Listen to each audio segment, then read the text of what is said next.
Welcome back to the Rewind Rewatch podcast. My name is Joel. My name is Andrene. And we are siblings who have been rewatching 90s movies. Each episode, we will cover a different movie from the 90s, discuss our thoughts on a recent rewatch of the film, as well as any themes we drew from the movie.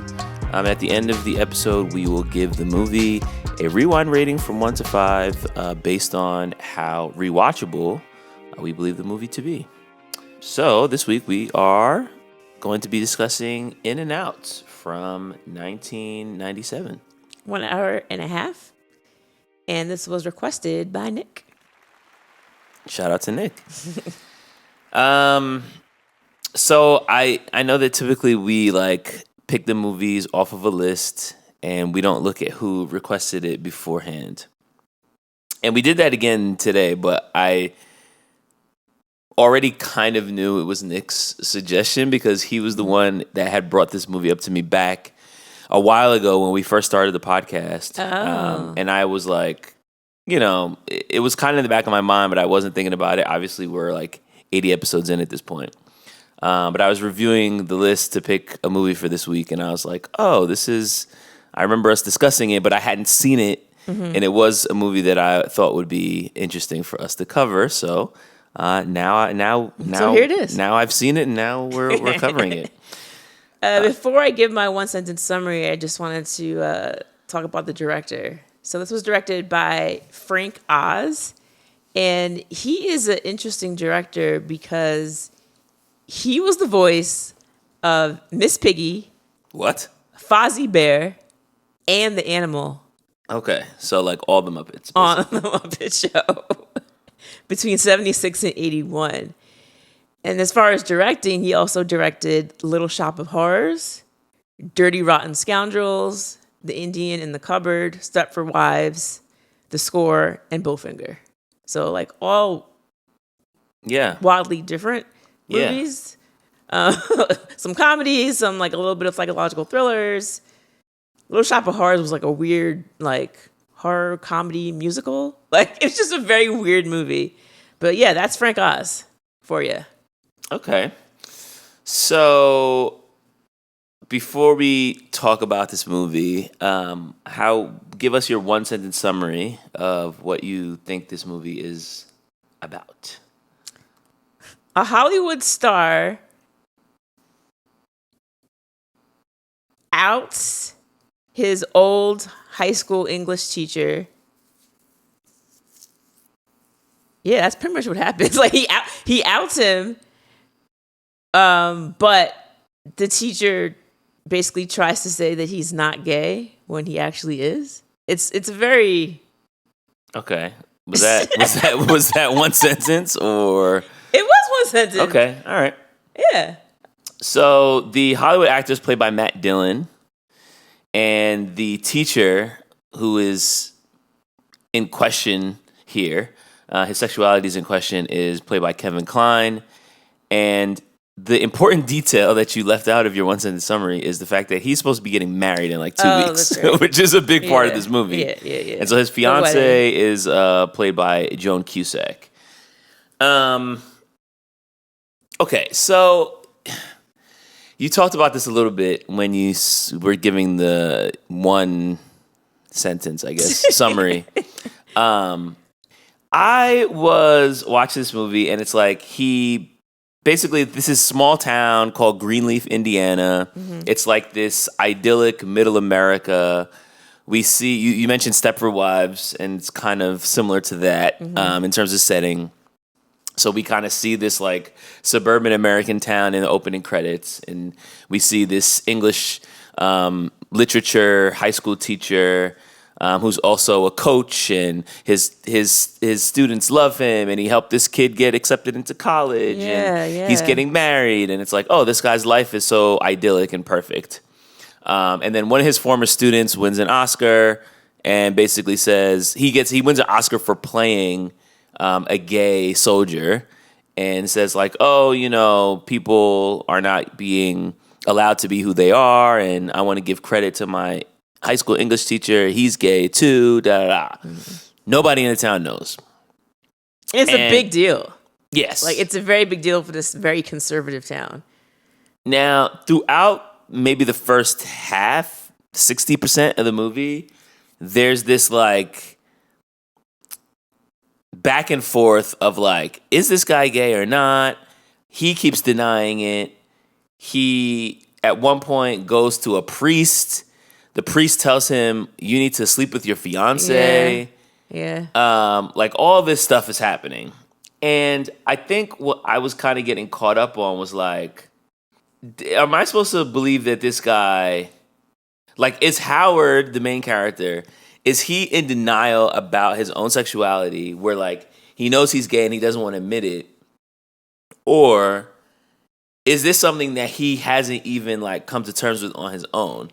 Because it was very, as the movie was playing out, like, it didn't seem to me like it was this big secret that he was trying to hold. It seemed more so like, I actually don't think I'm gay, and now this guy's saying I am, and now I'm questioning and wondering, oh, maybe I am, and I'm like, this guy's like 35. Like, am I supposed to believe that he just didn't know he was gay until Tom Selleck kisses him? This was the part of the whole movie that really I struggled with, because I'm just like, initially I thought he was trying to hide it.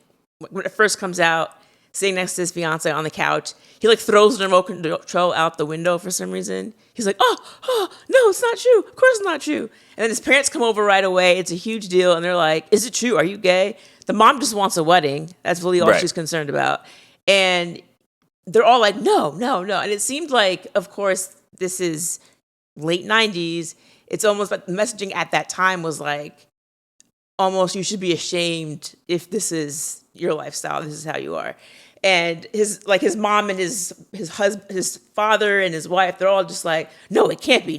No way, Jose. And it's like, no, not gay. It was like, all right, okay, fine. Not gay, Jose. But then, for some reason, we have the character you mentioned, played by Tom Selleck. He is a reporter. Does it even count as Tom Selleck? Because he doesn't have a mustache. He doesn't. In this movie, it was very strange. Which to me is like. And I'm going to talk about the reporters because I have a lot to say about that as well. But you're right. To me, it was like until he was kissed by Peter, who's played by Tom Selleck, it was like the kiss happened. And then like that's when he starts to think, maybe I'm gay. So I'm like, so before this moment in time right now, it never even occurred to you that you were attracted to men until now?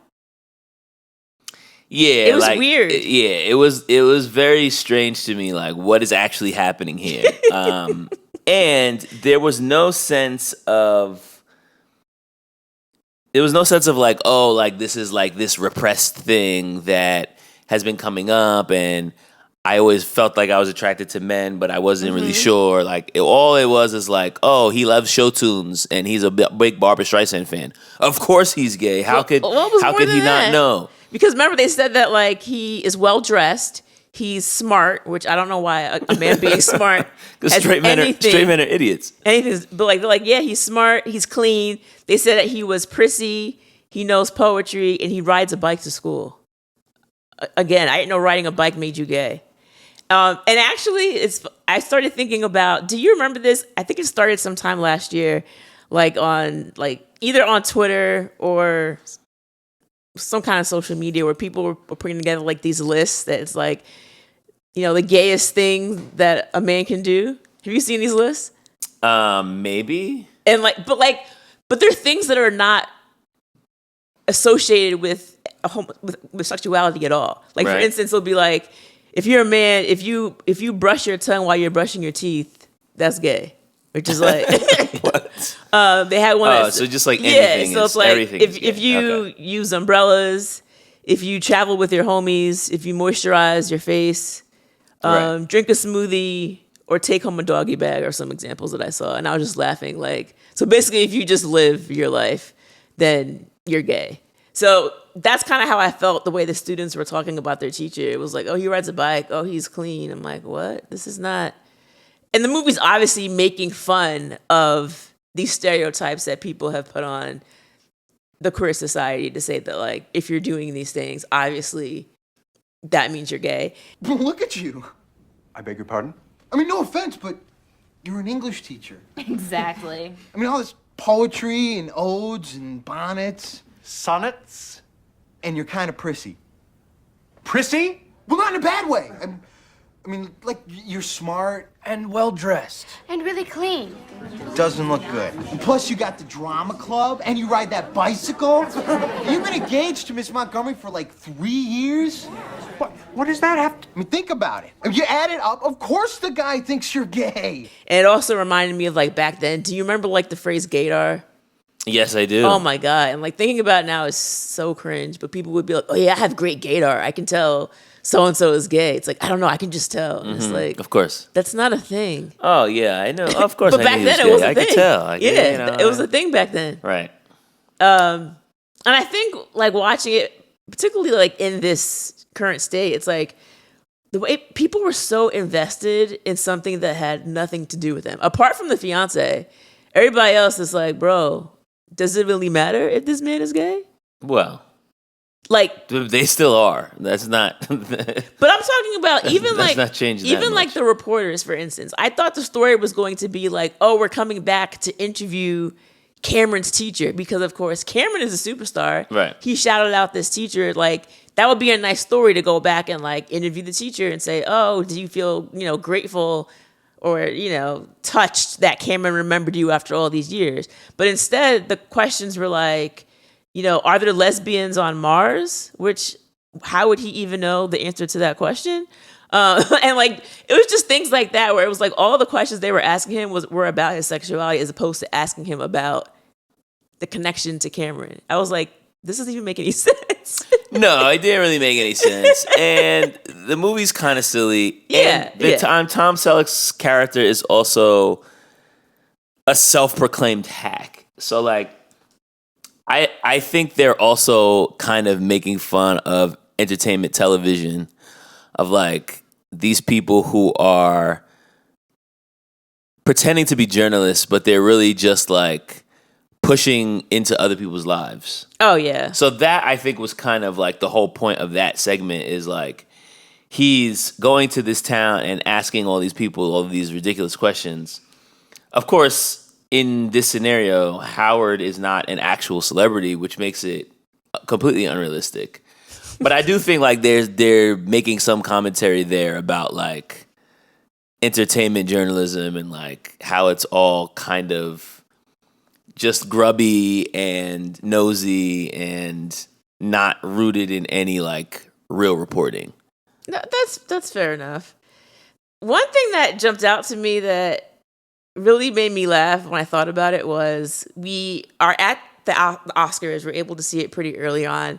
There's definitely a buzz that we can, feel within the small town because all the kids are obsessed with the fact that Cameron Drake is up for this award. They keep talking about it during the school day. And the entire town, it seems like, is like gathered around their own like respective television screens to watch this. And they've got printed papers of the movies of the selected winners that they think are going to win each category. They're very invested. Yeah. It's like the Super Bowl. For Greenleaf, apparently. And when they go to give the nominees at the award show, they, of course, talk about Cameron Drake first because this is the character that we, as the audience, need to see. And I'm watching what I thought was going to be a clip of the movie that he did called To Serve and Protect. Mm-hmm. But I was like, wait, did they play the entire movie at the Oscars? The clip was like 4 minutes long. They played like from the beginning to like how it ended, and everybody claps. I'm like, oh, so they're playing the entire movie. Yeah, they only did it for one nominee too. Just for him, yeah. So that made me laugh. I'm like, okay, I see this movie is clearly jokes. Got it. And then my next question was, well, how does Cameron even know that his teacher is gay? Like, what did he see? Because there's really no indication. He had great gaydar. Oh. He just knew. Okay. Yeah. Cameron just intuitively, he figured it out even before his teacher knew he was gay. Cameron knew. Got it. The other funny thing that really reminded me of the 90s was the way he showed up to the Oscars, and he has like the bleach blonde hair, which is just like oh my God, like this is literally how people used to look. Yeah, the spiky tips. Uh-huh. Yeah. And a very unimpressed model on his arm. Who's Pencil bone thin. thin. Yeah. And looks miserable and unimpressed the entire time. I was like, oh, this is actually like, this is pretty spot on. It was pretty this accurate. is exactly what people, Yeah. this is what celebrities looked like in the 90s. And fans clamoring around the gate with homemade placards. Yeah, yeah. You know, I love you and hug me, kiss me, all that stuff. It reminded me like TRL era. Oh, absolutely. Yeah, I feel like he looked like how a lot of celebrities looked in 1997. It was pretty spot on. That was good. But yeah, I mean, I think the small town is invested because, you know, this guy came from there and he's up for an Oscar. So everybody feels connected to his success and they all kind of want to see him do well. Mm-hmm. And, you know, speaking of him and his girlfriend, whose name I don't even remember, Cameron Drake, rather. Him and his model girlfriend. Oh, okay. You know, at first you kind of get the sense that, like, these are just, like, some vapid Hollywood celebrities. Mm-hmm. But as the movie goes on, you see that Cameron is actually pretty sincere. He really meant to be doing a nice thing when he shouted out his teacher at the Oscars. When he sees how everything blows up, he feels bad. I need to go back home and make it right. And she is not about this at all. Like, she's like, I have a photo shoot in the morning. I have to shower and vomit, she says. Yeah. And then he's like, no, we have to go back to Greenleaf, which also, she didn't have to come with you. You could have just gone. Like, I don't know why she had to join him. But his girlfriend. Wait, what'd you say? It's his girlfriend, so I was like, come. Oh, right, of course. Yeah. Even though she has work, she's going to forego that to follow her boyfriend back to Indiana. Anyway, as the film goes on, you see that, like, oh, she's the vapid celebrity type, and he's actually like a good guy from down home in Indiana, and he's really, you know, and it's like, why are these two people together at all? Like, because it feels like everything comes to a head after they decide to go back to Greenleaf, but I'm like, surely you all would have had nothing in common in Hollywood either. Just being able to attend those kind of events, that works for her. And also, it's probably better for the both of them to be dating a celebrity. You know, celebrity couples, Yeah. a lot of those is kind of just for publicity anyway. Hey, Michael Jackson and Elvis's daughter. Dear God. So, like, yeah, when you go out, everybody's like, oh, look, it's them, it's Cameron. And then they're going to go crazy. Yeah. But yeah, I feel like they definitely had the 90s, like, you know, the weight jokes. And, you know, her being bulimic was supposed to be funny. That she's vomiting her food. And at one point, he even says to her, like, you need to eat something. Like, yeah. But it also wasn't like, I care about you, eat something. It was still kind of like, I don't know. I was like, we get it. Back then, like, this is how it was. Like, That was how it was. Yeah, we had these models that were looking like they were anorexic, and that was the look. Yeah, I think those jokes don't play anymore for a number of reasons, but, like, models also just don't look like that anymore. Yeah. And, like, Yeah. bulimic models was, like, a real thing. thing. It wasn't just something they made jokes about in movies. Like, Yeah. it was, like, pretty real. Okay, so we talked a little bit about Cameron and his model girlfriend, but I really feel like we need to talk about Emily. The character played by Joan Cusack. Well, I feel like we kind of already touched on the whole weight situation because she kept talking about how she wasn't eating because That's right. she's like, yeah, I try to look good for you. Like, I stopped eating. And, like, she keeps saying throughout the movie how hungry she is. And, like, it's something that's really weighing on her. I'm like, girl, you might want weighing on her. You want to eat something, child. And, Well- like, yes, on one part, I do understand, like, you're getting married and you want to look good for your wedding. I completely understand that. But I also feel like there was more to it than that because she kept saying things like, you know, I stopped eating for you. And I was like, wait, what? Like, a lot of Yeah. it was very, like, this is Yeah. more than just the normal... Well, it was more preparing. than that because I don't know if they said this explicitly or if they just hinted at it, but my understanding of the character was that she used to be big, and then like lost a bunch of weight, because even when Cameron runs into her, he's like, "Oh, like I didn't even recognize you," because they're both teachers at the same school. So Cameron knew both of them from when he was a student, and he's like, "Oh, Miss whatever her name is, I didn't even recognize you, Miss Montgomery." So she's lost weight over the course of them being together. Were they together for 3 years, or were they engaged for 3 years? I think it was engaged. They were engaged for 3 years. Okay. So they've been together for a while. And she used to be big. She lost a bunch of weight. And she keeps saying, as you said, like, "Oh, I did this for you. I wanted to look good for you." So she's basically like not eating and, doing these home workouts, Richard Simmons videos.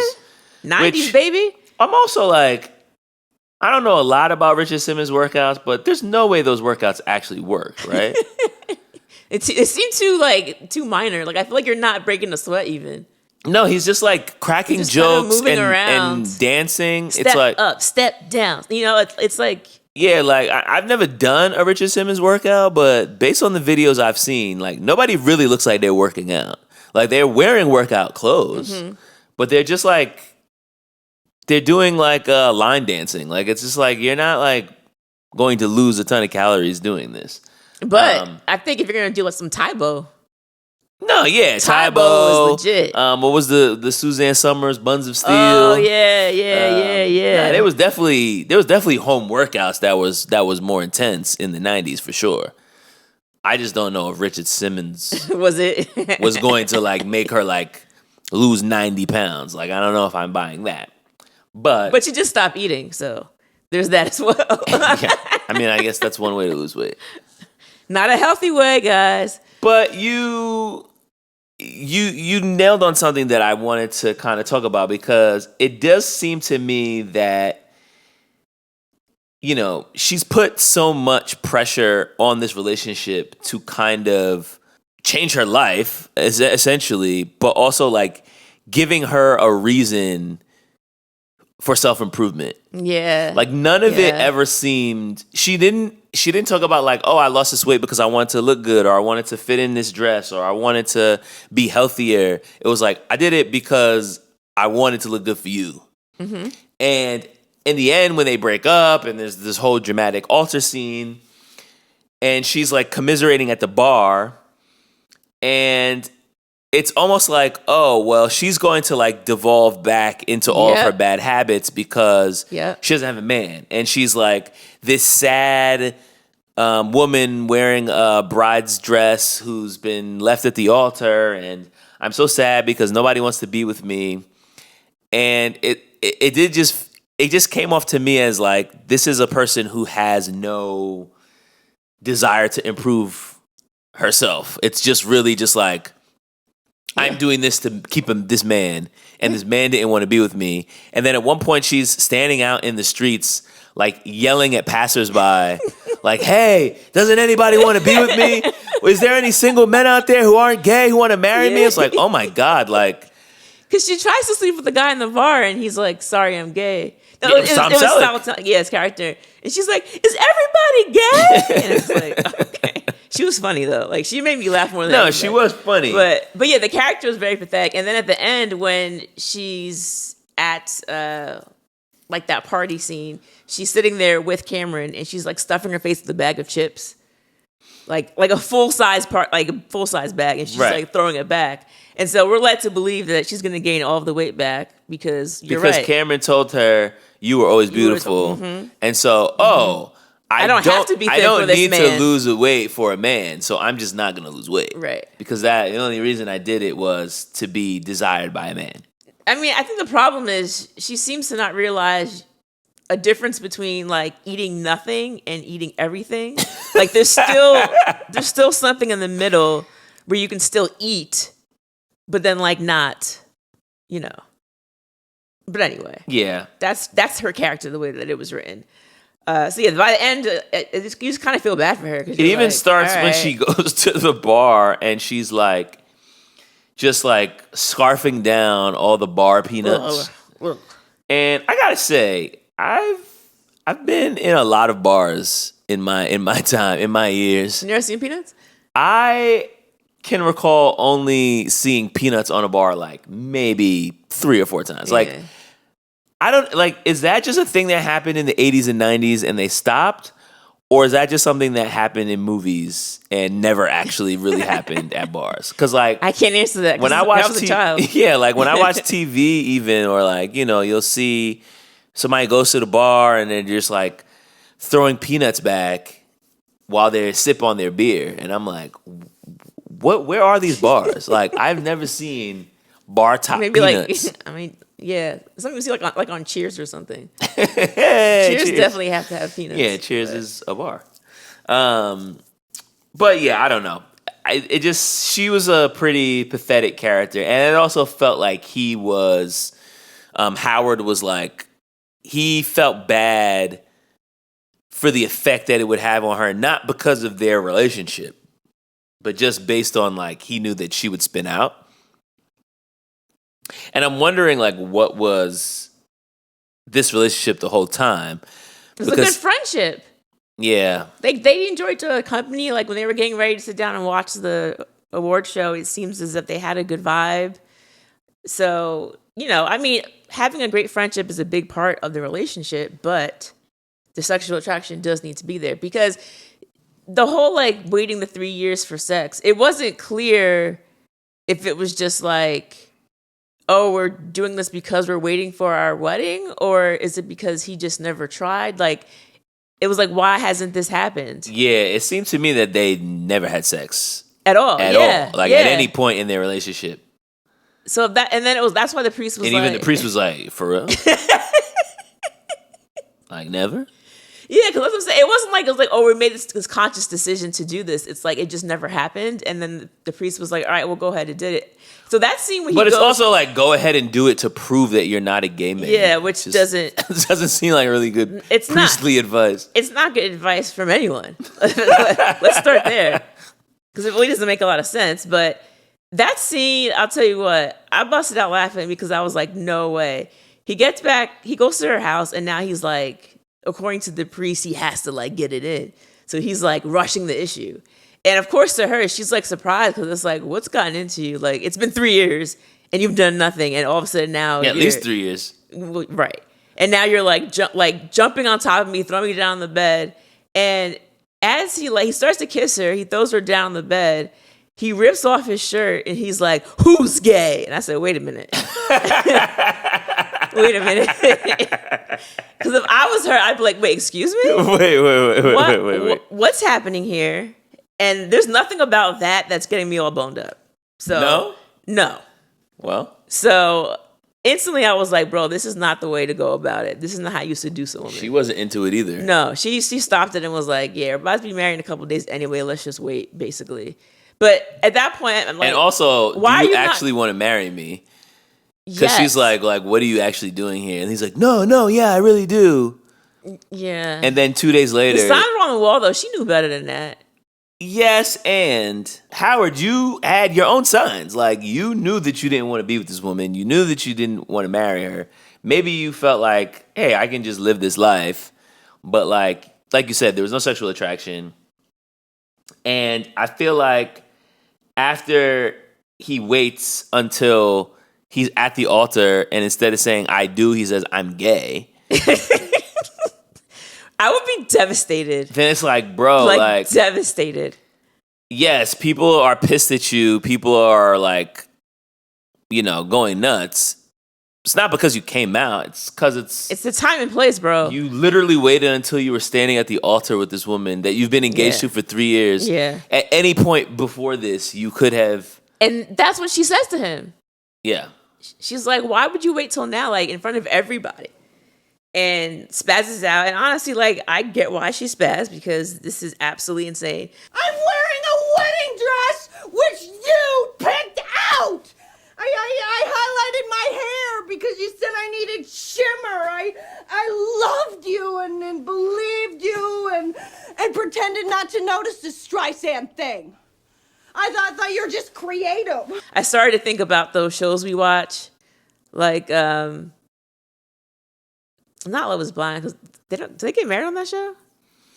Um, They get engaged on that show, right? they get married at the end of the show if they stay together. Right. So They get engaged. So it is that they show. get engaged in the pods, and then Right. Yeah. And like people sometimes get upset because they're like, why they wait till the altar to say whatever? And clearly it's a show, so like they probably have to wait until that moment. But they should. Some people don't. well, but But I'm yeah. like, considering like the fact that if this was real life and someone did this to you, it's like No, how do you come it's back from unforgivable. this? It's unforgivable. Yeah. We're never talking again. No, it's much worse in real life. Of course. For a number of reasons, but chief among them is the fact that the people on Love Is Blind by the end have only actually known each other for like 5 or 6 weeks. So like in the grand scheme of things, it's no harm, no foul. Like people really crash out on that show, and I'm like you just met this person. Like you literally did not know who they were. They were the one, Joel. You did not know who they were 3 months ago. They were the one. I think it's probably more embarrassing than anything else. Fair But enough. again, it's like I just met her and she said no. Like, yeah, it sucks, but I know if I were ever on a show like that, the whole time my mother would be like, "You're an idiot." So I don't think she would feel particularly bad for me. If my fiance said no to me at the altar, she'd be like, "I told you not to go on that stupid show," and that would be the end of it. Mom would absolutely say Yeah, that. like that would just be like Yeah. it would be no like I feel bad, like no consoling. Like, No, it's your fault. it would You should've seen this coming. It definitely- Yeah, she would have been mad at you for your fiance saying no at the altar. Mom would take it out on you for sure. 100%. You see what happened? Now you embarrassed in front of all these people. It would be a whole situation. And so now you're crushed and you're being yelled at on top of it. No, yeah, that's the best part. That's the best way. But yeah, he spazzes out, and I kind of want to back up a little bit and talk about.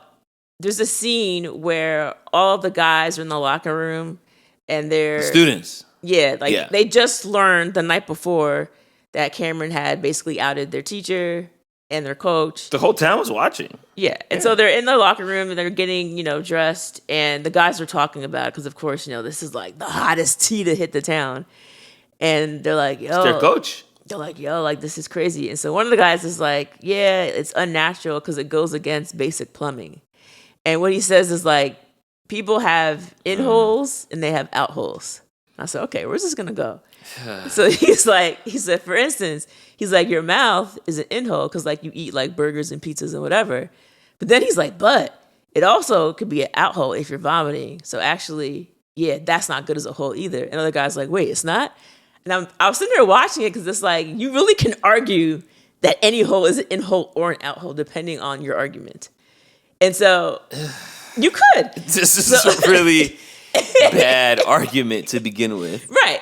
So that was the very point. cringe. That's what they were showing. It was like the fact you're making this argument is you're actually going against your old argument, and it was absolutely ridiculous. And they're like, oh, like, he likes Barbra Streisand things, and the way he acts is this way. And there's a scene where he comes into the locker room and talks to the guys about something, and they're all like covering themselves with towels, like, Coach, like, can you come back later? We're not dressed. And I was like, bro, like, this is making me so uncomfortable. Like, y'all have known this man for how long? And it was never an issue. But they thought he was straight. So now it's But like, then what is oh. it? What is it that people think that because someone is gay, they're automatically going to be attracted to you? That's like I don't every know time- if you're asking me I'm that saying for me to it's answer. like every time I meet a guy, I'm going to think like, oh my God, he's looking at me. It's like, bro, like most people are not going to be attracted to everybody they meet. Like that's not how it works. I think it's also like if one of their female teachers walked in, they would cover themselves, but they're not covering themselves for their coach. I don't know. I guess. And I'm not saying that he's like a woman now. That's not what I'm trying to intuit. But I don't know. I think it's just one of those like insecure things. And throughout the movie, we see how insecure his students are about this. Yeah. And like basically like he's ostracized with these guys that he's seen throughout high school. He helps this one character, Jack, get accepted into college.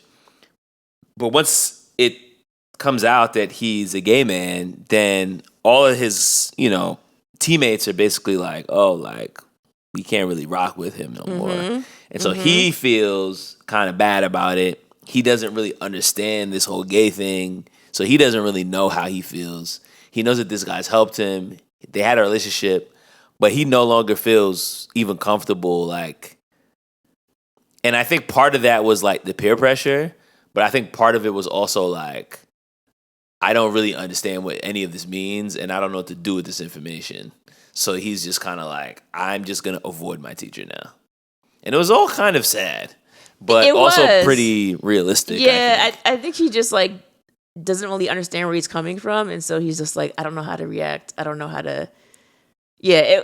But this is the whole thing, right? Like if Howard knew he was gay the whole time, which again, unclear. But if he did, this would be the exact reason why he didn't come out. It's because everyone starts acting super weird around him. You talk about the in and out host conversation, which I really did not enjoy and thought it did not age well. But the other thing that did not age well was like just people treating him being gay as if it was like the plague. Like after the Oscars, it's like the talk of the town, obviously, but people keep like trying to find out. And then when he's like, no, I'm not gay, they're like, oh man, thank God. It's like everyone's so relieved to find out that he's actually straight. And I'm like, why is this so devastating in the first place? It was very cringe. Like, it was very cringe. But what about the scene? I feel like I know what you're going to say, but we have to talk about it. The scene where he's listening to this tape. It's Be a Man. Tape? Be a Man, Exploring Your Masculinity. And the tape basically, like, it's supposed to be very comedic in the sense that the guy on the tape will say something and you could tell that, like, he's reacting to what Howard is doing without being able to see him. Right. But he knows he's doing it because this is how all gay men act, apparently. Like, stand up straight, telling him how to grab on his package. Untuck your shirt. Halfway. Right. Stand up straight. You look too neat. Yeah. Not, I'm a little teapot. Stand up straight. Right. And then he starts playing Macho Man from the Village People. And he's like, don't dance. No, it's I Will Survive. Oh, I Will Survive. Macho Man was at the end. Yeah. He plays I Will Survive, Diana Ross. And he's like, movies come on. Don't move. I thought that was Gloria Gaynor. I Will Survive? Yeah. Unless I'm wrong. Well, anyway, it doesn't matter. I'll look it up. But basically, he's up. I'm pretty sure it's Diana Ross. Okay, all right. Fine. Sorry. So he's trying not to dance at first, and you see that he's moving his hips. He's trying to like contain himself, and then of course, I was right. It is Gloria Gaynor. The music like takes him away, and he starts dancing. It's calling to you. Do not listen. Men do not dance. They work. They drink. They have bad backs. They do not dance. Hold still. Hold tight. Whatever you do, do not dance. And it's like, bro, let this man enjoy. And again, it's like, what is it? Like, why can't you be a straight man and dance? Like, this is the stupidest thing. Well, I'm sure it's to the song, but like, who cares? Yeah. But who cares? No, I think that's the whole... First of all, this is a comedy, so let's start there. Yes. Like, this is not a movie that is trying to explore the nuance of sexuality. And I think that I have a lot more to say about that whole thing. But like, yeah, this scene was... I think this scene was indicative of the movie in general, in that I feel like it kind of vacillated between, like, on the one hand, being very toxically homophobic, and on the other hand, like, being, like, social satire. Yeah. And I think how you read the movie just completely depends on what you think the intent was. Because this scene kind of, like, embodies this entire movie to me. Where on the one hand, it's like, hey, if you're straight, you have to act like this, and if you're not, then we can tell because you're not doing what men are supposed to do. Which, again, like I said, is very toxic. But another way of reading that is like, this is actually just making fun of how people think. Yeah. When it's not actually saying that this is what it is, real. but like actually showcasing and showing how ridiculous it is. And so I think they don't actually like the movie doesn't shove its own politics down your throat, whereas regardless of which side of the fence you're on, you could still like enjoy this movie. You can either think, look at how ridiculous people act in middle America because they've never seen gay people before and they act so ridiculous. Or you could think exactly like the people in the movie and be like, oh my God, I can't believe this teacher was gay. But yeah, that scene is pretty ridiculous. Because on the one hand, it's like, oh, like, toughen up and do this and, you know, construction boots and da-da-da. But the way he's going into Gloria Gaynor's I Will Survive. Okay, Joel. You got it. Listen, I was right. He's dancing. He's like shaking his booty from side to side. Like he's like doing all like this stereotypical gay man he's getting into dances. It's like, okay, there are so many in betweens of what he was doing and simply not dancing to music ever. And at the end of the movie, we see a bunch of straight men dancing at the wedding, which is like completely normal to do. But I think it was more so like, I'm gonna play this Gloria Gaynor, and you're sitting in your house by yourself. Can you sit still? It's like, oh, of course he's gonna have to dance. He's gay. Yeah. But then it's like the guy on the tape is like, be a man, kick someone, punch someone, bite someone's ear. I said, what? Well, it's 1987. That's what being a man is? That's a Tyson joke. That's good. No, I got the bite someone's ear. But it's like, bro, like this is a lot. This is how you gotta be a man. Well, that goes to my jokes. point. It's like, how do you read it? Like, so how did you feel watching this movie? Like, did you feel like, damn, this movie's hella toxic, or did you feel like it was like satire? So I feel like at first I was like, yo, these people are just mad. Like they were just doing the most. I couldn't stand the Village people. But then when we get to the end of the movie, I'll just get there since I'm talking about it now. But basically at the end, it's like, we find out that he's gay after he says it at the altar. And then, you know, because he learns about it from Tom Selleck's character, it's like they kind of have like a friendship. And you see that they're both like... He learns about his own sexuality. From that kiss. From Tom Selleck. So they end up like, they're wearing like tuxes, getting ready to go to this obviously formal event. And then we see like someone's about to get married. And like at first I was like, okay, if they're getting married, this is too much. I had the it's same too thought. fast. I was like, okay, I had the same this thought. is too much. But then they cut to it and ends up being Howard's parents. They're renewing their vows. And at the reception, Howard's able to just like be himself. Like he's dancing to music. He's dancing with Tom Selleck's character, but they're not together. It didn't seem like. It's just kind of like, oh, we're friends. I'm able to say who I am. And honestly, I really liked the ending, that the fact that he didn't have a husband or a partner or anyone attached to him. It was just like, I'm not with anyone, but like now I actually know who I am. I'm accepting of it. The town's accepting of it. His parents accept it. And by the end, I was like, oh, it definitely had like a positive note to it. And I felt like, okay, they were making fun of the fact that these people felt this way about this man, as opposed to making fun of gay people. Well, we also have to talk about the fact that the principal at the school that he worked at fired him for being gay. Yeah. And not only that, threatened to do so beforehand. Like, oh, you're still getting married to Miss Montgomery, right? Mm-hmm. He's like, yeah, why are you asking? What if I wasn't? Well, you know. Yeah, it's that whole line about being worried about the welfare of the children. Right. That some people still believe for some reason. It's like, oh, well, you know, if the kids are around, then I'm like, are they going to catch it? Like, what do you think? And they make fun of that idea in the movie. Exactly. But I think it's, you know, we were having this conversation in the group chat for our book club about like, you know, like this whole concept of awareness, right? It's like you don't want kids to even be aware that homosexuality is a thing, because if they know that it exists, then they're all going to start getting curious about it, and then who knows, they might become gay themselves, which is like, again, you're treating it as if it's like the worst thing in the world.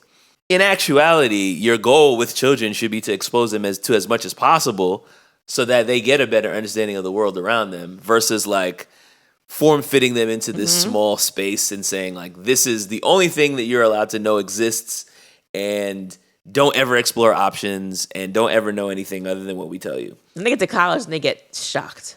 Well, right. That's they're like, exactly what "What happens, is that?" because now you can no longer put those guardrails up. And at some point, they're going to have to go into the real world themselves.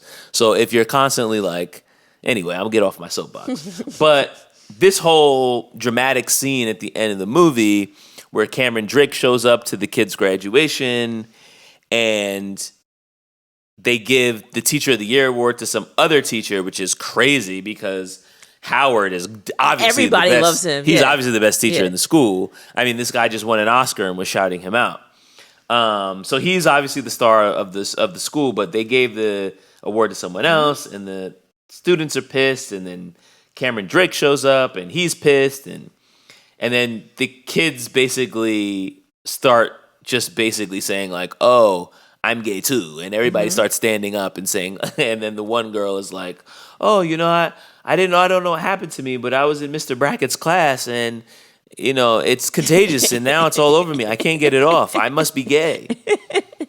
And so like just making fun of that idea of like, what is the fear of like having a gay teacher in your school, who's one of your best teachers, who's made a positive impact? Who cares?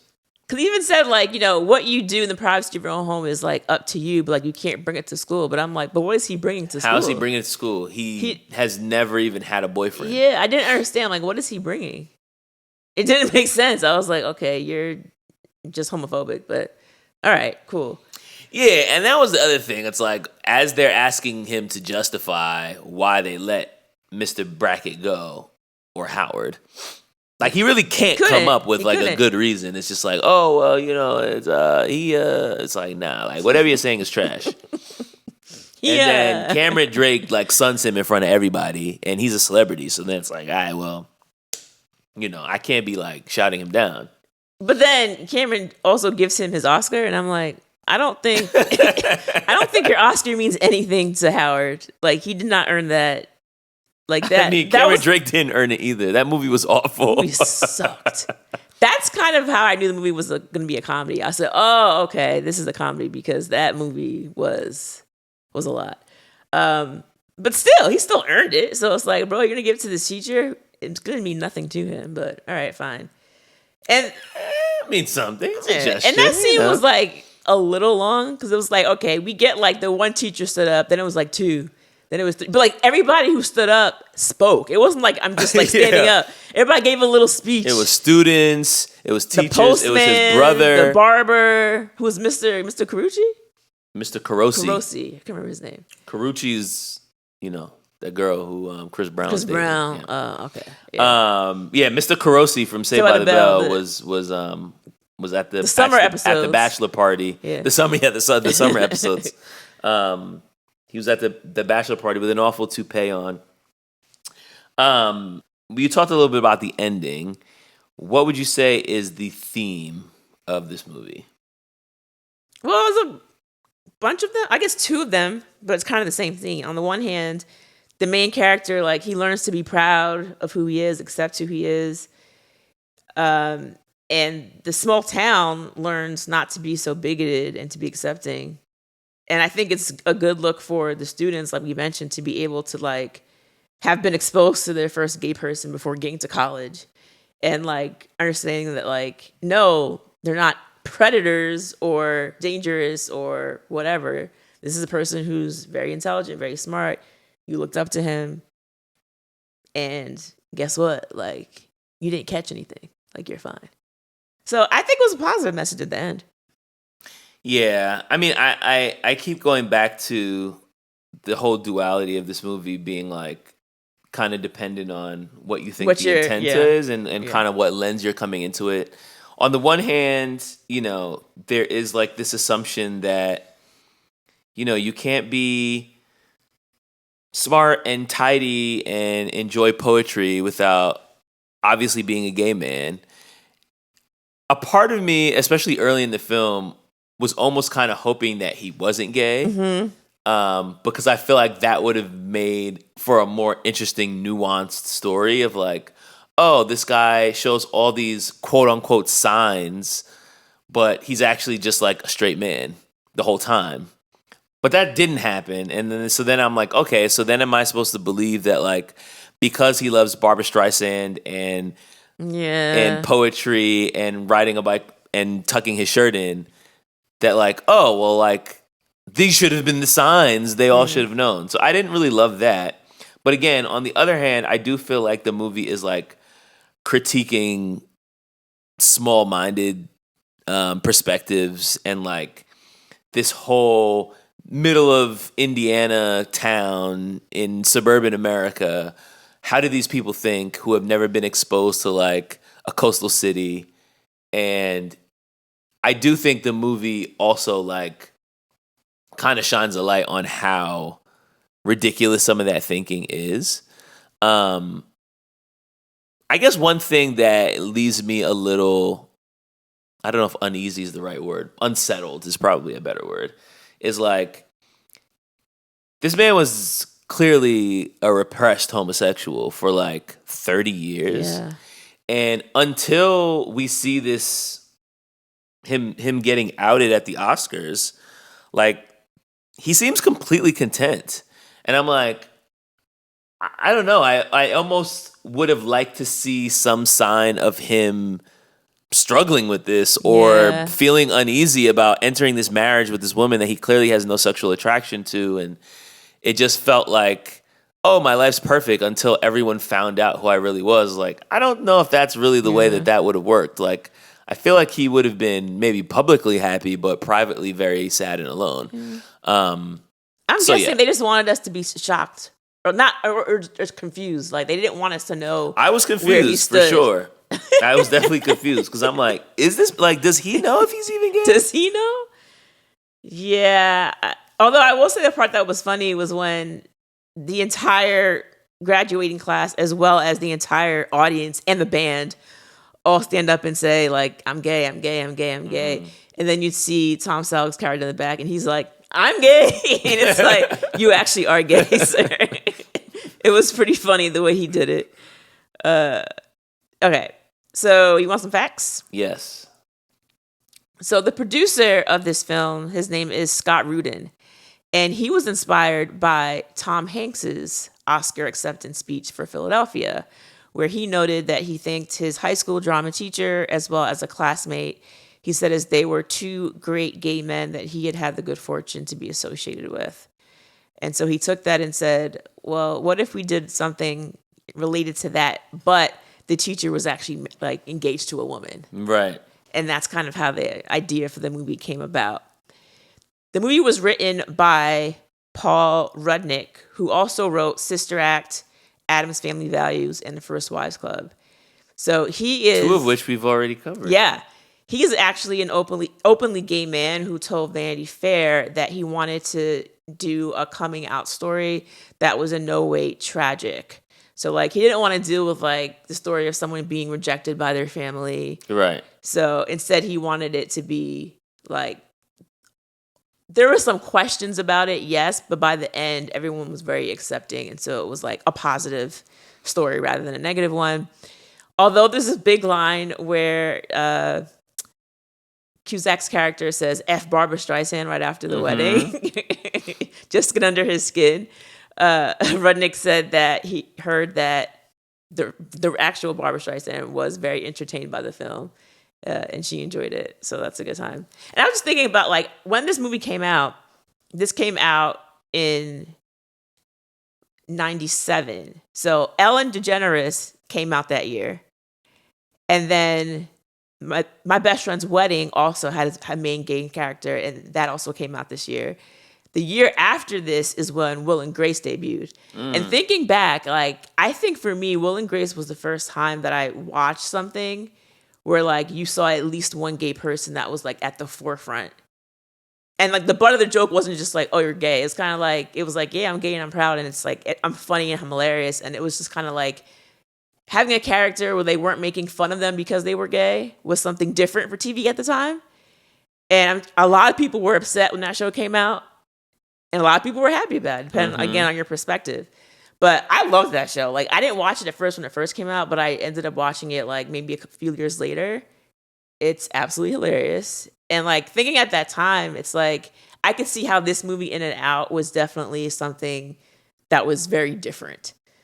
Yeah. Because, you know, being gay was always the butt of the joke in the 90s. And here it was kind of just like, no, you're actually the joke if you think that that's the butt of the joke. Like, you're the problem. And so I liked turning it on the head and making it be about how the town was the problem and not the gay guy. Yeah. All right. Are you ready for your rerun rating? I guess so. Yeah, I'll go. Yeah, I feel like it was entertaining for sure. It was a nice, 90-minute movie. Good runtime. Good cast. I thought, Kevin Kline and Joan Cusack both did a really good job with this film. It's a unique movie, so it didn't really feel like something that I've seen before. And like you said, it was very like topical at the time. Like people were finally realizing that, hey, gay people like exist in our society, and we can think about putting them in media in different ways that we hadn't thought about before. So I think because of that, there are obviously like a few cringe moments. Probably fewer than I expected, to be frank. I thought it would be a lot more cringe than it was. But given the fact that it's 1997 and like people had really just started writing movies like this probably in the past 10 years, I could understand that they didn't maybe get everything right 30 years later in retrospect. I'm going to give it 3.5 rewinds. Okay. Yeah. So when I was like doing research on the movie, one thing that I saw some people saying was like, again, you have a movie where it's like you have two gay characters, but the actors who are playing them are actually straight men, as opposed to having a queer actor do the role. And I think that the fact that it is in the 90s, like, was Hollywood even thinking about that back then? Like, I don't think that it even really occurred to them to do it. I'm not trying to stick up for Hollywood by no means, but I'm just saying, like, I think the fact that it was the 90s, maybe it was just kind of like, oh, this will be funny if this guy did this part. Like, they probably weren't like going out of their way to like looking for queer actors. Like, I'm sure they didn't do that. Whereas now that's something that you're more likely to do because you want people to have representation. Well, this is kind of what I was saying, right? Like, this is very early into the era of sexuality even being featured in film in the way that it was. So I think these are now things that we think about 30 years later that they probably were not even crossing their minds at the time. Yeah. And I mean, they also had they had a gay writer, and he wasn't saying we need to get gay actors. You know what I mean? So it's like, but anyway, I'm like you. I went into it thinking like this is going to be an hour and a half of just cringe, and it really wasn't. Like we mentioned, like there was some weight stuff, of course, the homosexual stuff that was going in, but I think it was done in a way, like we said, to make fun of the people who were saying the things. So in that sense, I did enjoy it more than I thought that I would. And I am with you on a 3.5 rating. All right, there it is. There it is. 2 3.5s. And we would love to hear your rewind rating. Please leave us a comment on Apple, iTunes, Spotify, wherever it is that you listen. Drop us a comment and let us know how many rewinds would you give to this movie. You can also follow us on social media. You could send us an email at rewindrewatch1990s@gmail.com. And you can also sign up for our Patreon, which is only $5 a month, where we have additional bonus episodes. All right, so I guess we'll wrap up there. Do you have last words? Or? Oh, do I have any last I feel words? like you always ask me, and I'm like, maybe I should ask you if you have any last words. I was gonna say when they're about to get married and Joan Cusack's getting ready and this little girl's in there and she says, "My mom says it won't last." And the mom's like, "Your mom's an alcoholic." There's also a really funny scene after the wedding gets called off with Howard's mom, who's really sad, and all of her friends. Oh, yeah. And she admits to making her bakery recipe is from a woman that died. And she's like, "These are a dead woman's treats." That's a tangent. There's a lot of final words. Yeah. Those are all my final words. All of them. All right, y'all. I'm getting Joel off this mic. We'll see y'all next week. Adios. Later.